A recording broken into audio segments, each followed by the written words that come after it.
Armed with the excessive clutter violation notice and a healthy dose of indignation, I marched to the HOA office, ready to give Karen McDictator a piece of my mind.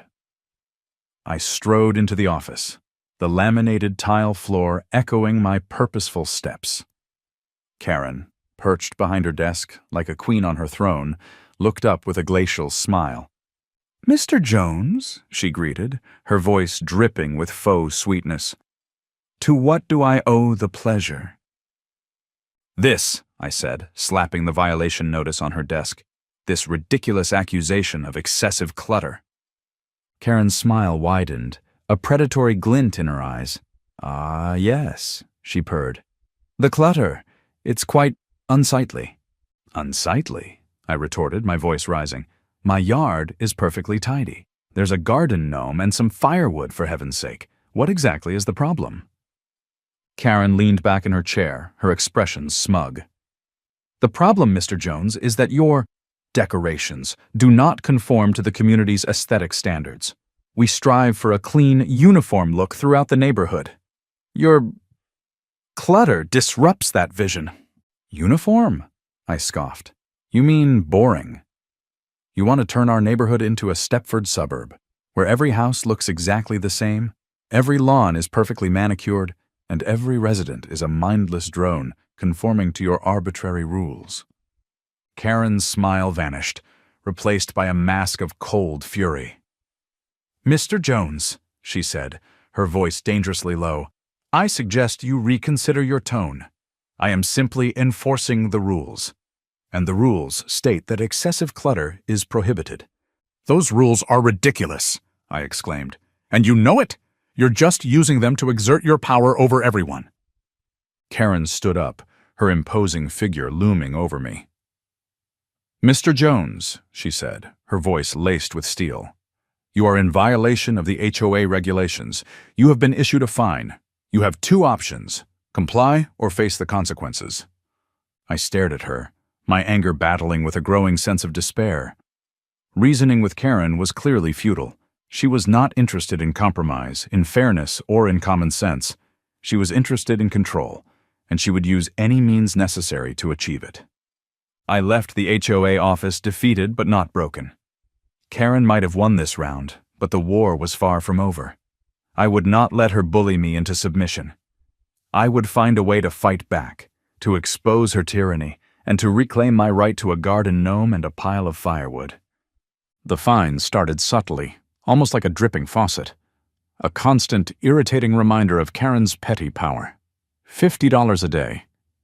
It didn't seem like much at first, a mere annoyance.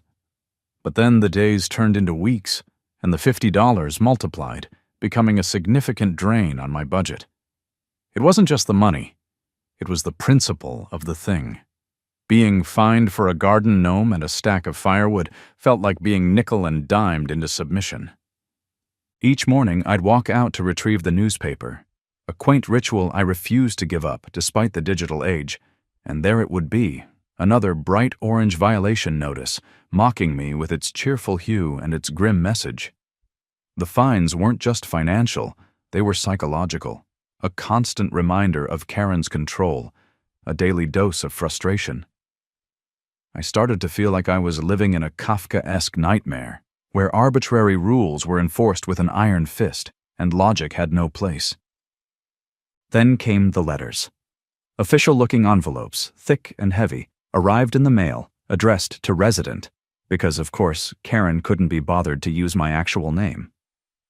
Inside, legal jargon swirled like a dense fog, filled with phrases like breach of contract, injunctive relief, and punitive damages. I tried to decipher the legalese, my brow furrowed in concentration. Whereas the aforementioned clutter, and furthermore the aforementioned gnome, and in addition to the aforementioned firewood, it was like trying to read a foreign language while being yelled at. I even attempted to consult a dictionary of legal terms, a thick tome that weighed about as much as a brick. I flipped through the pages, searching for definitions, my eyes glazing over. Injunctive relief, an order requiring a person to do or refrain from doing a particular act. So in other words, Karen wanted a court order forcing me to remove the gnome and firewood. Punitive damages, damages awarded in addition to actual damages, in order to punish the defendant. So Karen wanted to punish me for having a garden gnome? It was also absurd. At one point, I found myself reading the letter aloud to Buster, my golden retriever, who was sprawled on the rug, blissfully unaware of the legal battles raging around him. "Buster," I said, "apparently my gnome is a threat to the community. It's causing irreparable harm to the aesthetic integrity of the neighborhood." Buster yawned, stretched, and then proceeded to lick his paw with great concentration. He clearly had a better grasp of the situation than I did.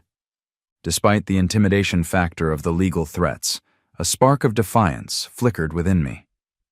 Karen thought she could scare me into submission with her fancy legal jargon and her hefty fines.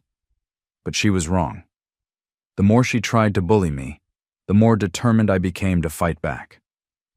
This wasn't just about a garden gnome and some firewood anymore. It was about standing up to a tyrant, about reclaiming my right to a little bit of individuality in a world that seemed to be increasingly obsessed with conformity. And I had a feeling that Buster, despite his apparent indifference, was on my side. The theft was a violation, a chilling intrusion that went beyond mere pettiness. It happened in the dead of night, the only sound the gentle rustling of leaves and the distant hum of a passing car. I was asleep, blissfully unaware of the drama unfolding in my front yard. My security cameras, however, were wide awake. The footage was disturbing. A shadowy figure, clad in dark clothing and a baseball cap pulled low over his face, crept onto my property. He moved with a furtive air, like a common thief, his eyes darting around as if he expected to be caught. He made a beeline for the gnome, that cheerful little fellow, who had become the symbol of my rebellion. He snatched it up, as if it were some priceless treasure, and stuffed it into a large burlap sack. Then he turned his attention to the firewood. He struggled to lift the neatly stacked pile, grunting with the effort. He managed to hoist a few logs into the sack, leaving the rest scattered haphazardly across my porch. It was a clumsy, almost comical display, like a burglar trying to steal Christmas trees. But the violation was no laughing matter. This wasn't just about a gnome and some firewood. It was about my privacy, my property, my sense of security. It was about Karen and the HOA crossing a line, moving from unreasonable to outright illegal. I rewound the footage, watching the shadowy figure's movements with a growing sense of anger. I paused the video, zooming in on the figure's face, trying to discern any identifying features. The baseball cap obscured most of his face, but I could make out a glimpse of a distinctive tattoo on his neck. A coiled snake. I knew that tattoo. It belonged to Big Tony, a local landscaper known for his flexible ethics and his willingness to do whatever job paid the most. Karen had hired a goon. But the most infuriating part of the footage came later. After the theft, the cameras captured a scene that made my blood boil. Karen, along with several other members of the HOA board, arrived at the edge of my property. They watched the footage of the theft on a phone, their faces lit up with smug satisfaction. They were celebrating their victory over me, laughing and making disparaging remarks about my tacky decorations and my rebellious attitude. "Finally," Karen cackled, "we've got her in line. She'll learn not to mess with us." "That'll teach her to question our authority," another board member chimed in. "And if she tries anything else," Karen added, her voice laced with malice, "we'll hit her with another fine, maybe even 2. The callousness of their words, the sheer delight they took in their petty act of theft, fueled my anger. It wasn't just about the stolen items. It was about the blatant abuse of power, the smug sense of entitlement, the sheer meanness of it all. They weren't just enforcing rules. They were enjoying the act of bullying. And that, I realized, was something I could not and would not tolerate. The game had changed. It was no longer about fighting back. It was about exposing them for what they were, petty tyrants who reveled in their power over others. And I had the perfect plan to do it. The theft was the catalyst. the spark that ignited my plan. Karen and the HOA had crossed a line, and now they were going to pay. Not with angry letters or petty complaints, but with a full-blown, glorious, junk-filled rebellion. If they wanted clutter, I would give them clutter, mountains of it. Enough clutter to make their heads spin and their rule-book implode. My strategy was simple: turn their own weapon against them. They had declared war on clutter, so I would wage war with clutter. Every discarded item, every broken appliance, every piece of junk I could find would become a symbol of their overbearing control, a testament to their petty tyranny. The more they tried to enforce their ridiculous rules, the more junk I would accumulate, until my yard became a monument to their absurdity. The gathering of the junk was a community effort, a collective catharsis for all those who had suffered under Karen's reign. I started with my own garage, a repository of forgotten treasures and long-abandoned projects. There was the old armchair with the ripped upholstery, the rusty lawnmower that hadn't run in years, the box of broken Christmas lights that I swore I would fix someday. Each item I pulled out felt like a small act of defiance, a symbolic middle finger to Karen and her aesthetic standards. Then I took my campaign to the streets. I posted on local Facebook groups, Craigslist, and even Nextdoor, advertising a free junk giveaway. The response was overwhelming. People were eager to unload their unwanted items, and even more eager to contribute to my cause. They shared their own Karen stories, tales of petty fines, unreasonable demands, and general HOA madness. It was like a support group for victims of suburban tyranny. My neighbors, initially hesitant to get involved, were now enthusiastically joining the rebellion. Old Mrs. Higgins, whose prize-winning roses had been deemed too vibrant by Karen, donated a collection of rusty garden tools and a broken bird bath. Young Timmy, whose basketball hoop had been deemed too noisy, contributed a pile of old sports equipment and a deflated bouncy castle. Even Mr. Johnson, the perpetually grumpy man who always complained about everything, offered up a collection of broken appliances and a stack of old tires. The junk started piling up in my front yard, a glorious monument to consumerism and rebellion. There were old couches with missing cushions, broken refrigerators covered in magnets, stacks of dusty books, boxes of old clothes, and even a collection of ceramic gnomes that looked suspiciously like they were plotting world domination. Each item had a story, a history, a connection to someone who had been affected by Karen's petty rules, and each item was a weapon in my arsenal. The complaints box, now overflowing with orange violation notices and legal threats, sat proudly at the center of the junk pile, a symbol of Karen's bureaucratic tyranny.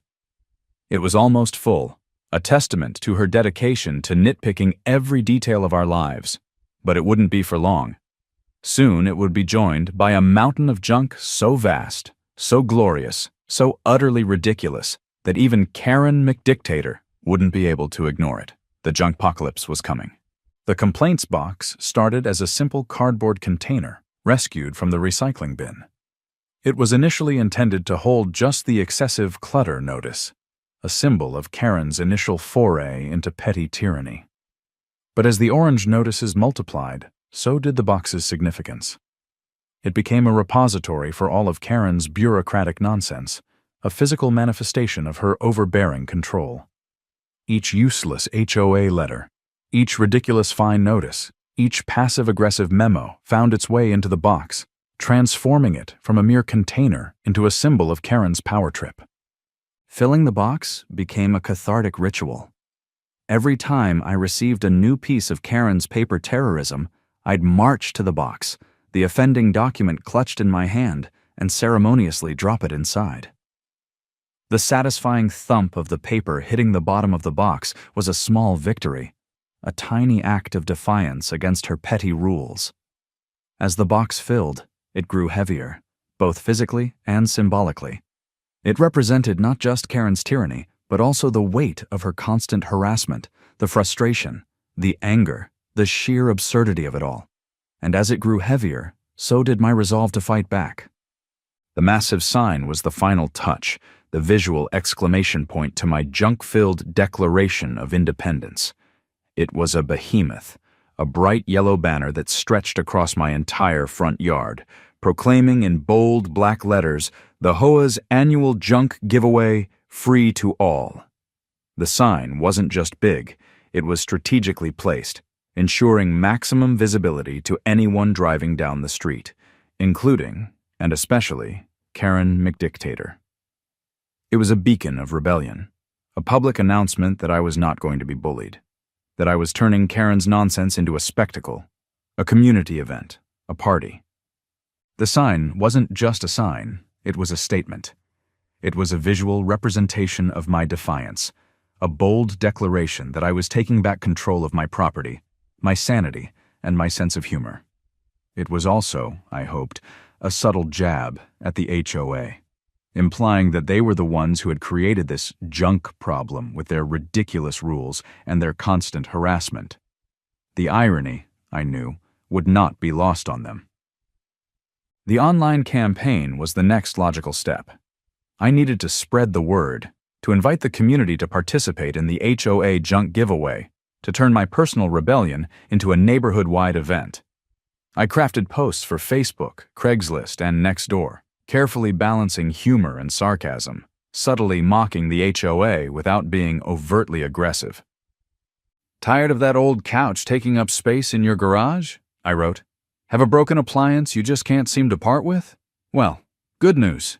The HOA is hosting its annual junk giveaway. They're calling it community beautification, but we all know what it really is. Come on down to my place this Saturday and claim your free treasure. One man's junk is another man's, well, you know. See you there." I added a picture of the massive sign, just to emphasize the point. And of course, I included a close-up of the complaints box, overflowing with orange notices, just to remind everyone who was really responsible for this mess. The posts went live, and I sat back, a sense of mischievous anticipation building in my chest. The junkpocalypse was about to begin. The morning of the HOA junk giveaway dawned bright and sunny, almost as if the universe itself was in on the joke. By 8 a.m., my front yard, already overflowing with junk, was transformed into a scene of organized chaos. Dozens of people had arrived, a motley crew of bargain hunters, treasure seekers, and nosy neighbors, all eager to claim their share of the free bounty. There were families with minivans ready to haul away furniture, college students looking for cheap decorations for their dorm rooms, and even a few antique collectors hoping to find a hidden gem amongst the rubble.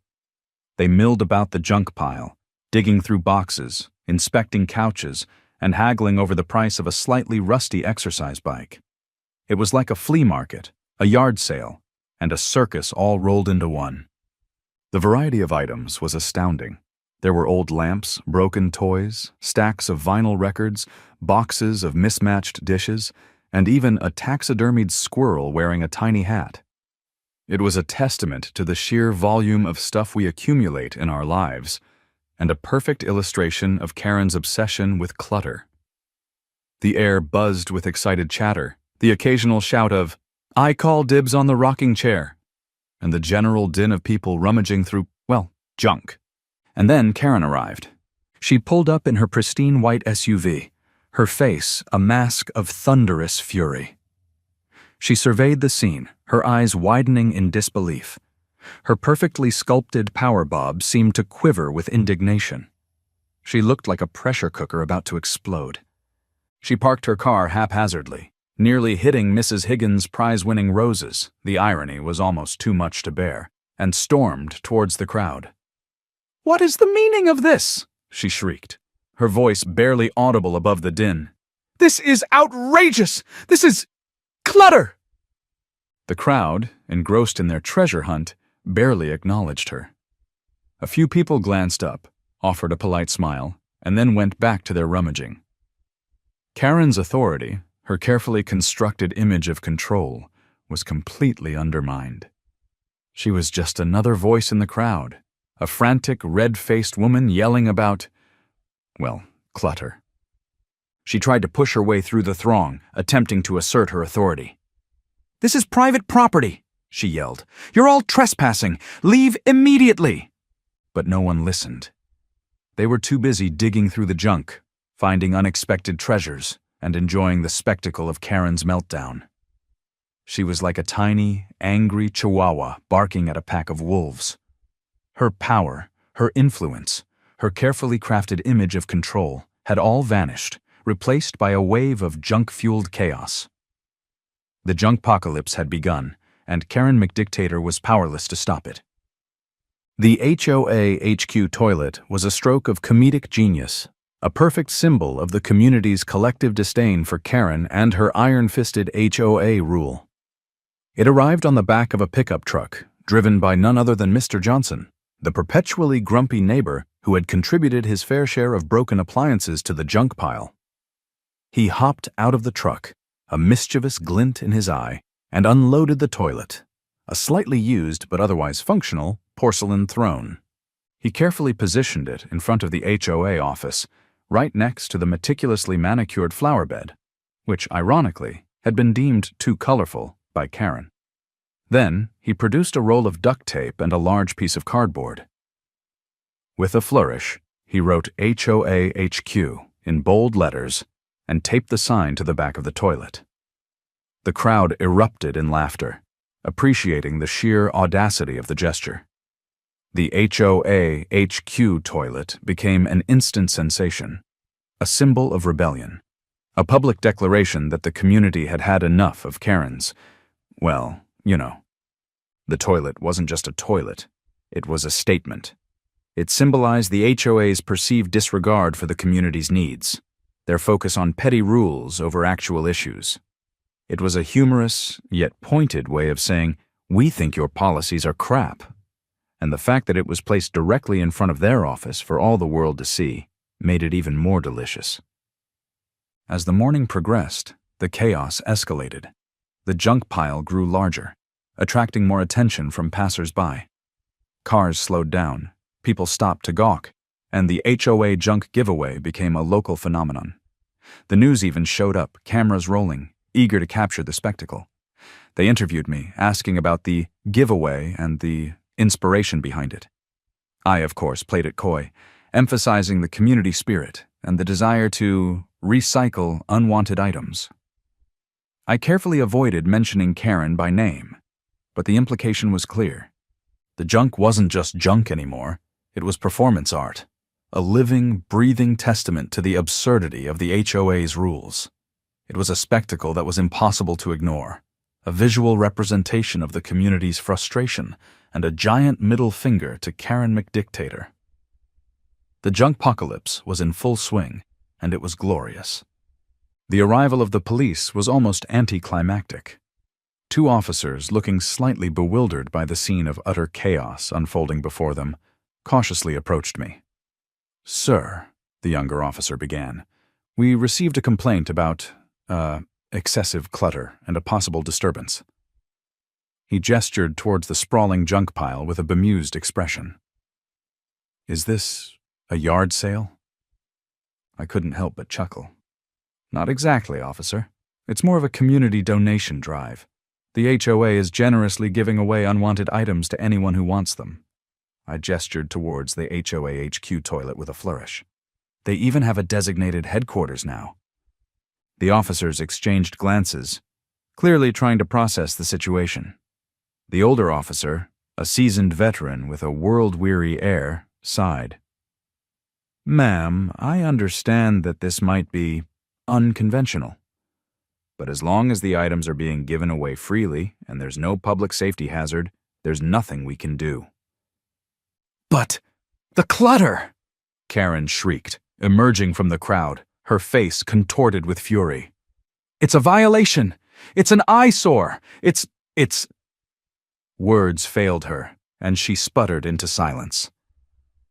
The older officer turned to Karen, his expression a mixture of pity and amusement. "Ma'am, I understand your concern, but unless you can prove that these items are being sold illegally or that they pose a danger to the public, there's no legal basis for us to intervene." Karen, defeated and deflated, could only watch as the officers retreated, shaking their heads and muttering about the weirdness of suburban life. The HOA's power once absolute and unquestioned, had been rendered utterly useless by a pile of junk and a community's collective sense of humor. But I wasn't done yet. The police intervention was just the warm-up act. The main event was about to begin.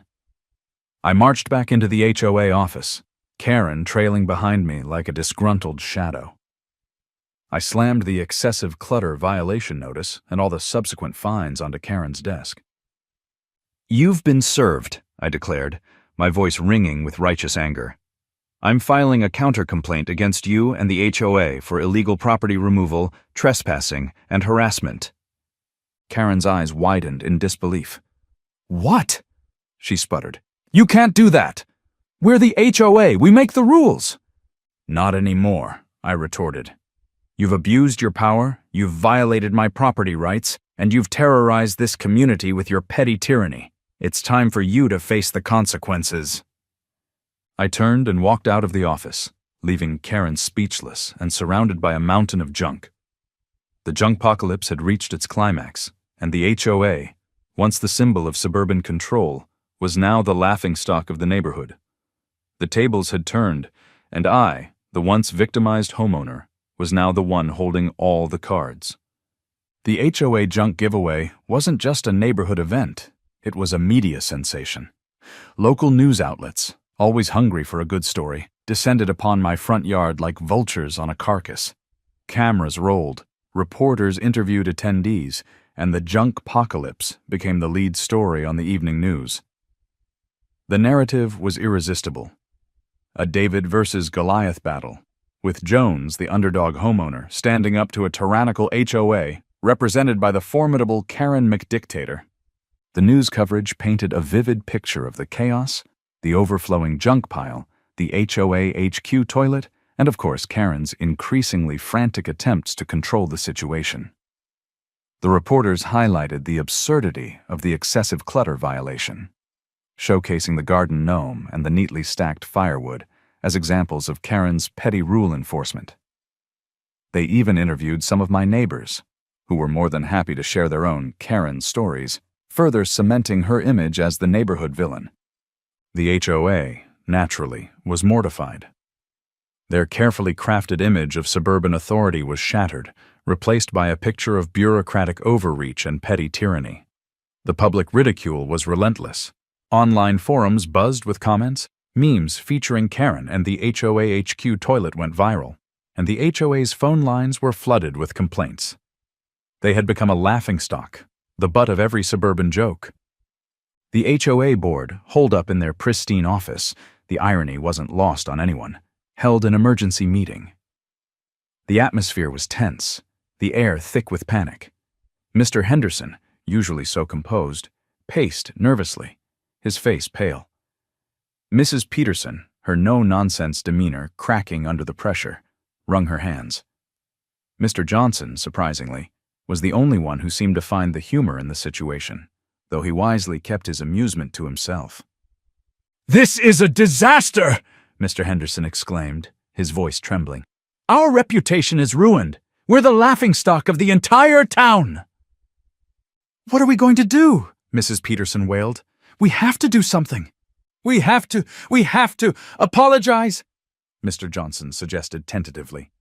A collective groan filled the room. Apologize? To Jones? To the woman they had tried to bully into submission? The thought was almost unbearable. But they had no choice. The public outcry was too loud. The media attention too intense. They were forced to acknowledge their overreach, to admit that they had made a mistake. The clutter rule, the symbol of their petty tyranny, was quietly removed from the HOA regulations. It was a tacit admission of defeat. And then, Karen resigned. The pressure was too much, the humiliation too profound. She couldn't face the community, the media, or even herself. Her reign of terror was finally over. The HOA junk giveaway, initially intended as a small act of rebellion, had become a catalyst for change, a symbol of the community's power to stand up to tyranny. And I, the once bullied homeowner, had become the unlikely hero, the one who dared to challenge the queen of suburban control and won.